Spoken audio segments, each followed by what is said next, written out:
Just allow yourself to turn the awareness inward.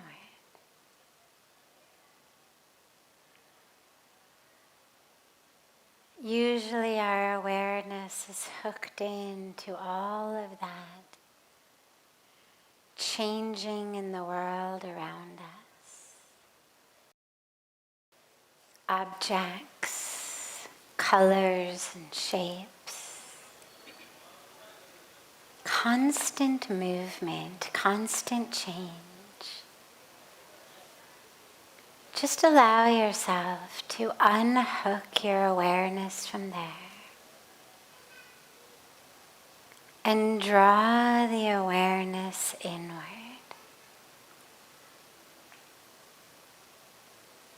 To that place within that never changes.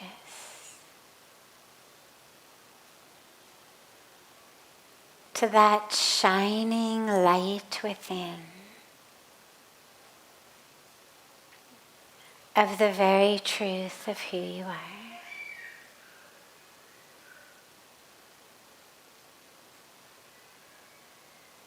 Just draw the awareness inward.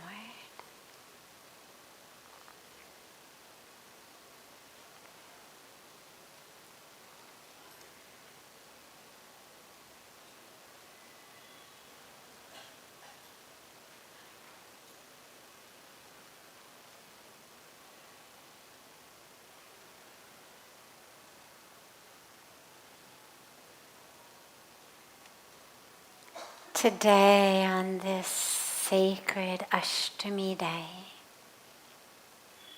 this day dedicated to Mahagauri, feel the presence of the goddess within you. Feel the presence of that light, that purity, that truth, not as separate from you. Feel it as the very truth of who you are. You are not separate from the Mother Goddess. You are not separate from the light of the divine. Feel that light shining in you as you.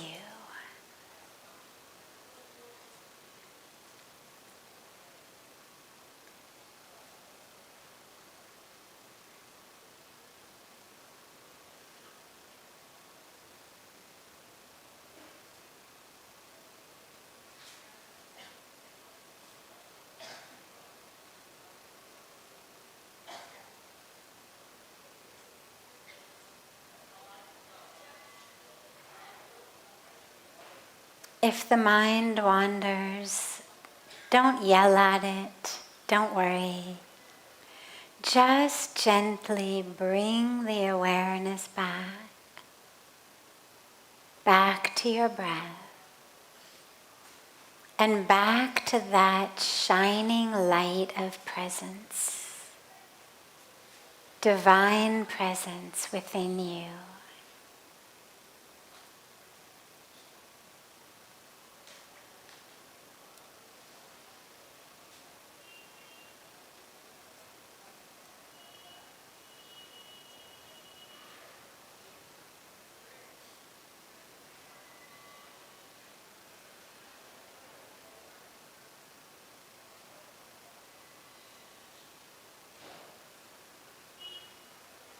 Feel those waters of Mother Ganga flowing not only beside us, but feel them flowing through you. As you inhale, feel that presence of Ma Ganga those waters of purification, of liberation. Feel them flowing into and through you.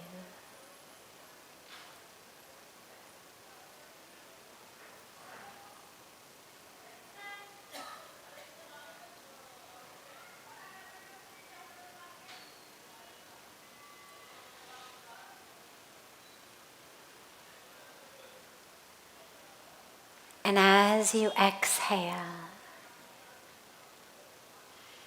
feel yourself letting go into those waters of Mother Ganga, that flow of purity, that flow of freedom, that flow of liberation, flowing through you.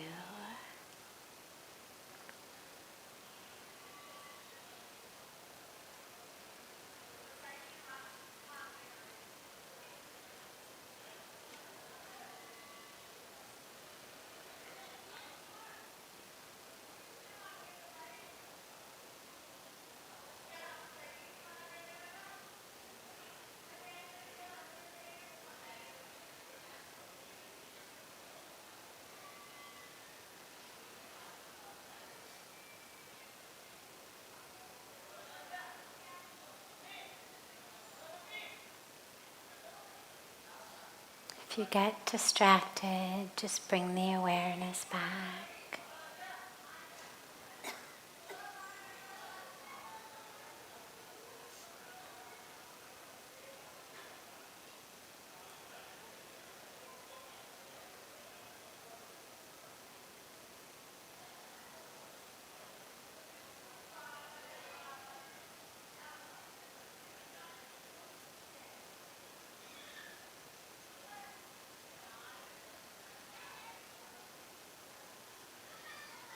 Slowly and gently, bring the palms of your hands together at chest level in Namaste.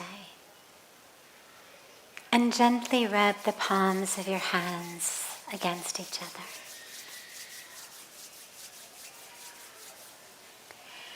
Press the palms of your hands into your closed eyes.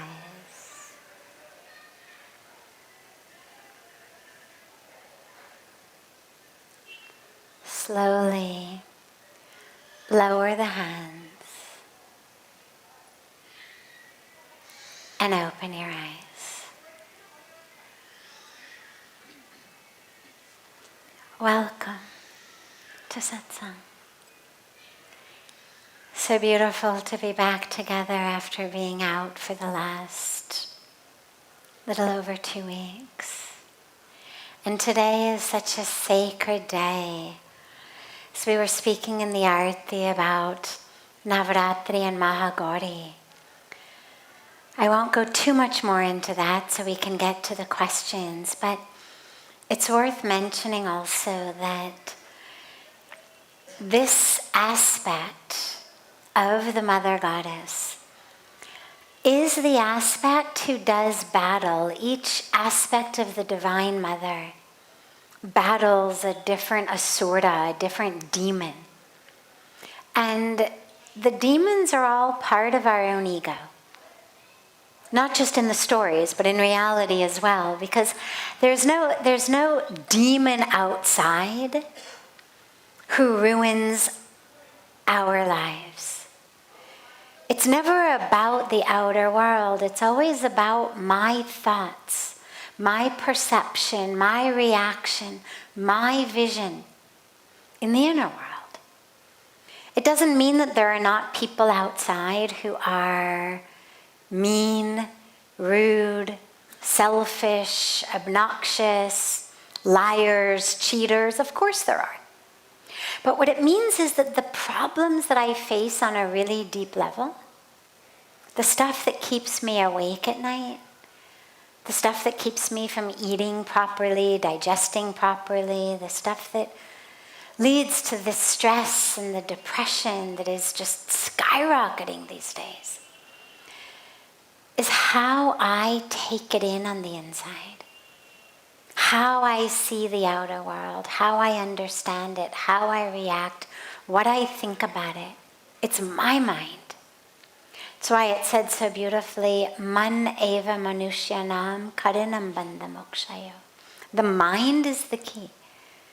Key to your freedom and key to your bondage. Whichever you want, the mind is the key. Doesn't say your neighbor. If you've got a good neighbor, you can have moksha. You got a bad neighbor, you can have in bondage.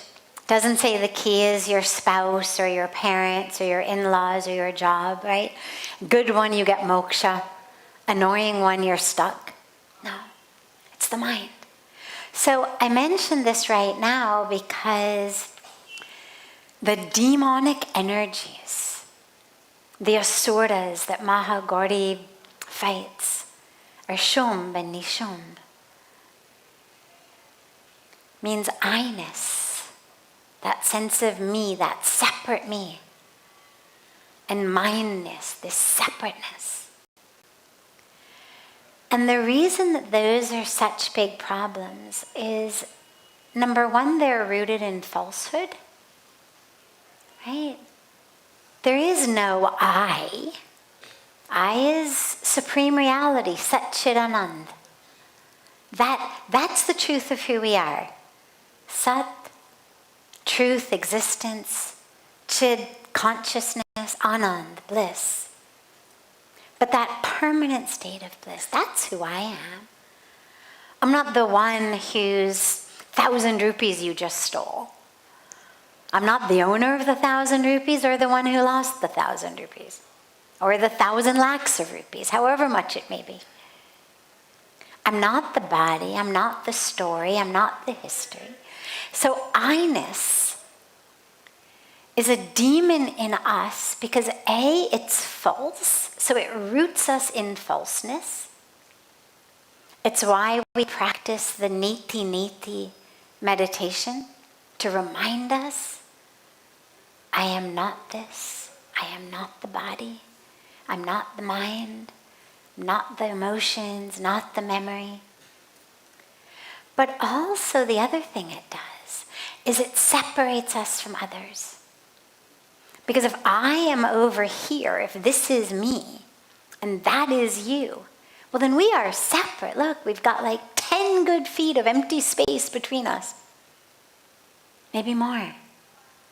Where's the day of that presence of the Mother Goddess that represents that purity, that divinity, that truth, that light, but also the one who removes that ignorance, that demon of ignorance within us, of I-ness and mindness, Shumb and Nishumb.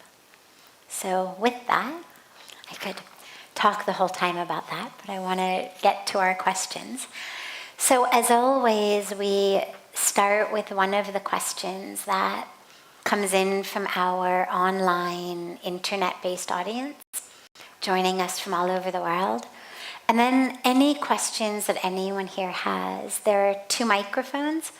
Whichever one is closer to you, just go to that one and tell us your name and ask your question.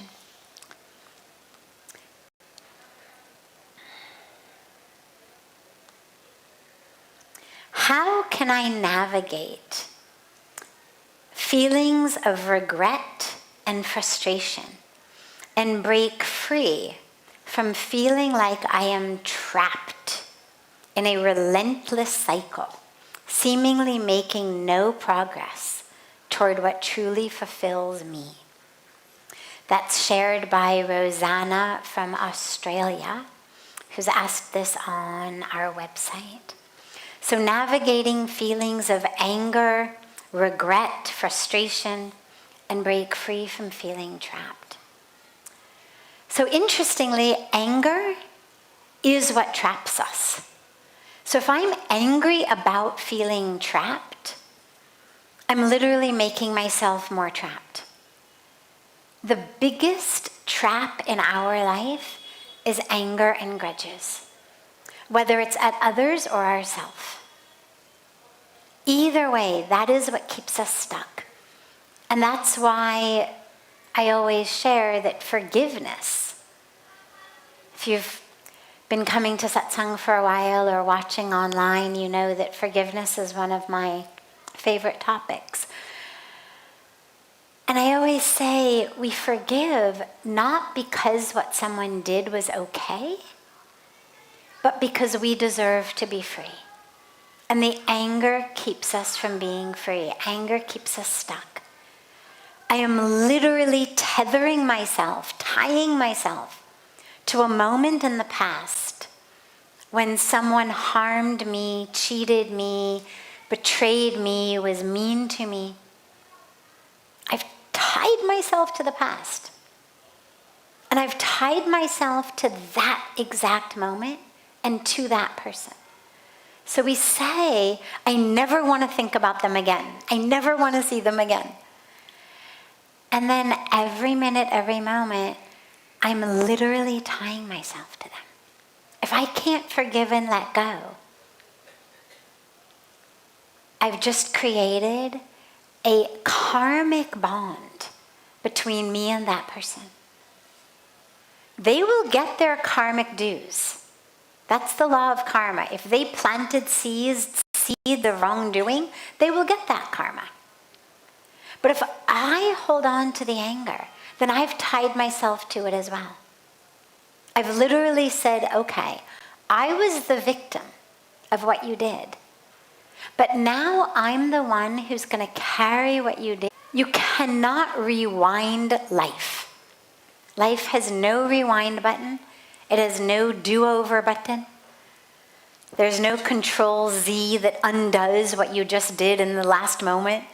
Right? Computers are great. You make a mistake, Control Z, it's undone. No such luck in life. But this moment is what determines the rest of your life. And if this moment you are stuck in the past, you can be very sure that you're going to be stuck in the future as well. So if you've got regrets today on this sacred, dharmic living, right living, give birth to that in you. Okay, regrets from the past, fine, done. New from today. From today, how can I live making the best use of every minute, every moment? And we begin by breaking that ignorance of me and mineness, because it's that I that kills us. The I is the one that says, I am angry. I am upset. I am depressed. It can happen in a moment. The moment you let go of the darkness, it can be there.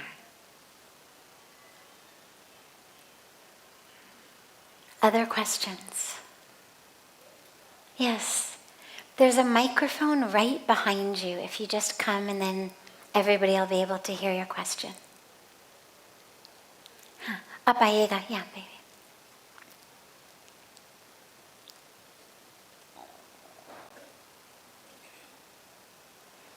Yeah, and just tell us your name and then... I'm Sangeeta Junjunpala. Wonderful. And I want to know what made you join to move on this journey, and how is the taste of this fruit of enlightenment?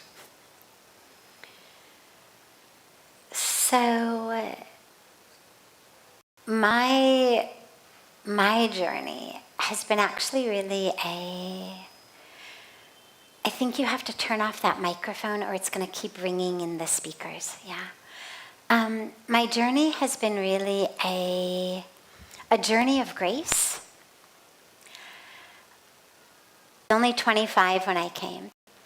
And I really had everything that both in the West and also in now what you would consider modern India. And I purposely put it in quotes because I think in many cases we're going backwards. But in modern India, but a Western perspective that says what you need to be happy. You need a lot of money. You need a good education, you need the right degree, you need a nice house, you need good clothes, you need all of this. And I had that. I was not religious. I didn't even know anybody who was really religious. So I was not exposed in any way to a spiritual viewpoint. It was, here's what you need to be happy. If you have these things and you're not happy, it means get more of them. Or it means you've got the wrong model of them, right? And I was succeeding on so many levels. I had graduated from Stanford, America. But I was a very strict vegetarian. I was not raised in a vegetarian family, but I became a vegetarian when I was 15. And I was a very pakka vegetarian. Still am, of course, but now you would expect it, then you wouldn't expect it. And I agreed to come to India to travel because I knew that at least in India, do bar puchna nahi padta. Right? Anywhere else in the world, they say vegetable soup, and you have to grill the waiters about, like, what's the broth, and what's the stock, and what's the seasoning, and are you sure there's no eggs in the salad, and are you sure there's no fish in this? And I knew that in India, at least, I could eat really happily. But this is why I say grace, because even though I was clueless, grace was at work. And Rishikesh was the first place we came. It was 1996, 27 years ago, more. And there was no Google. We had this big, thick, Lonely Planet guidebook. And I opened it, sitting over a cup of coffee in Delhi, and I said, Rishikesh. And it was just like that. Come. And I stand on the banks of Ganga. And I had this incredible experience, extraordinary experience of being in the presence of God. And I had never even thought about God.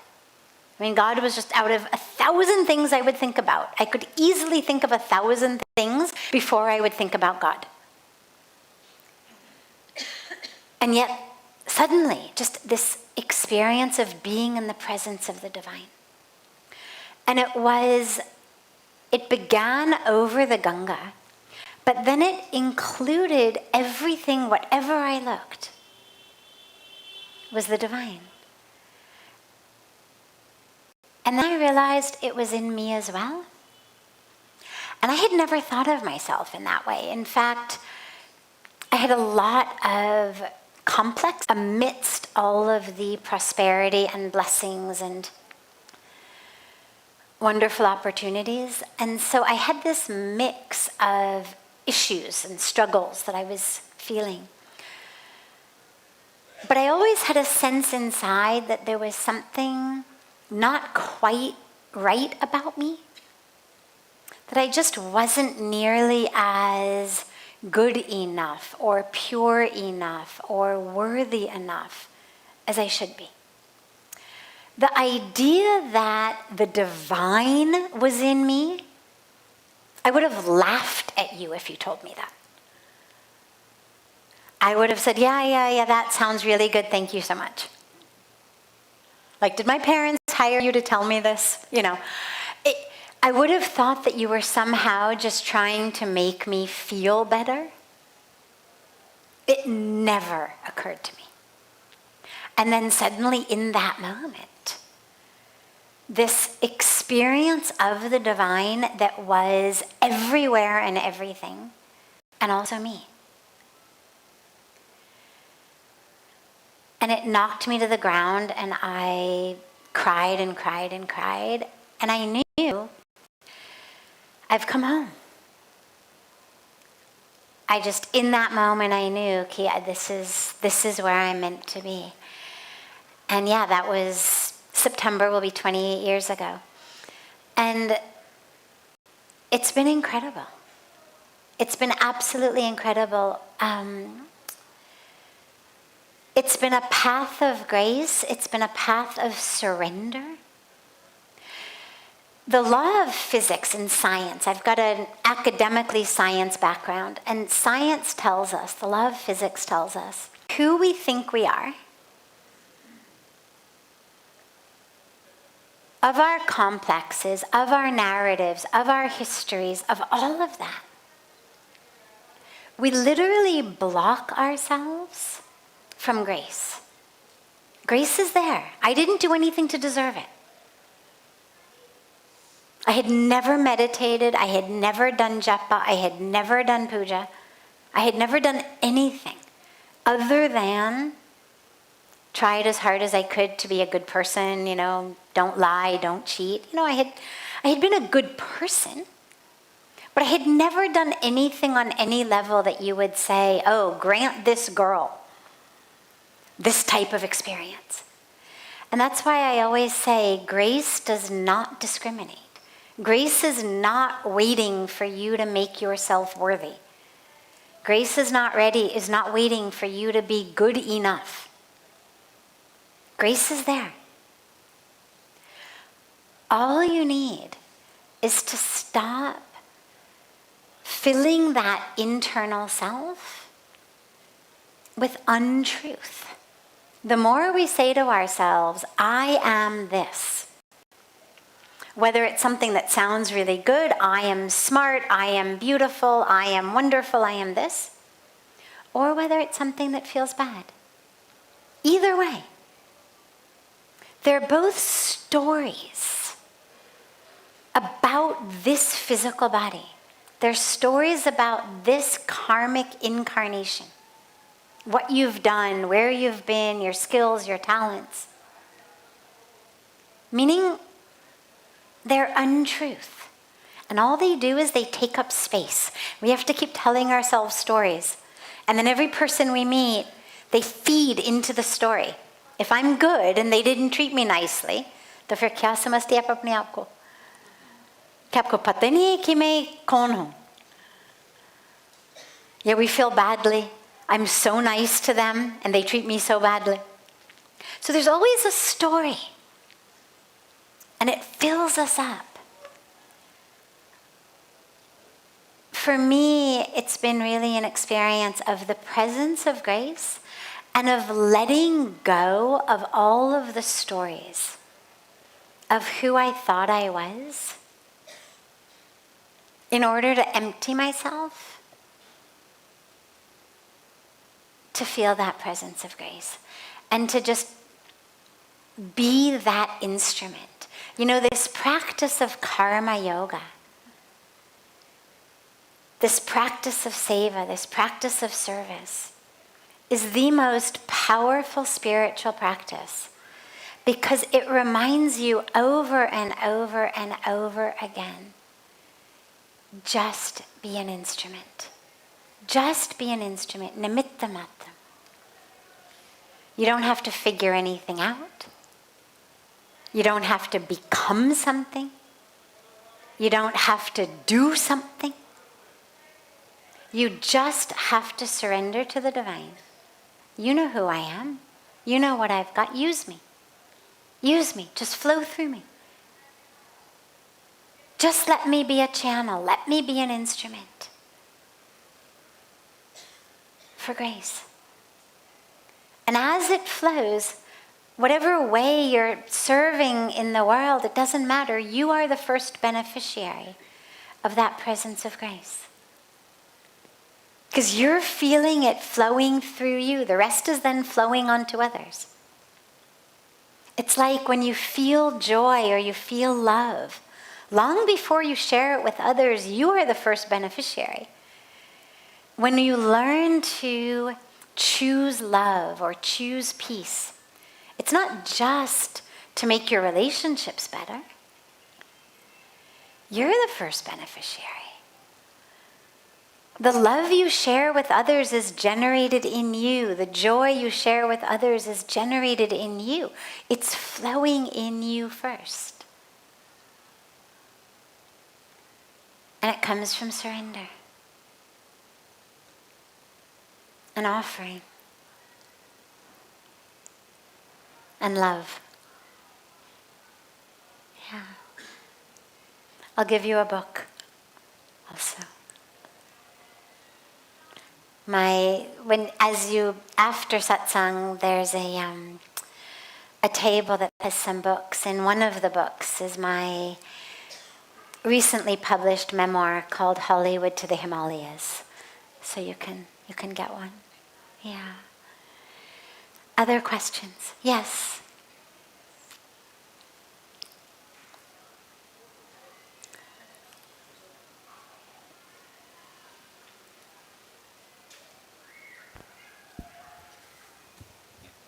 Okay.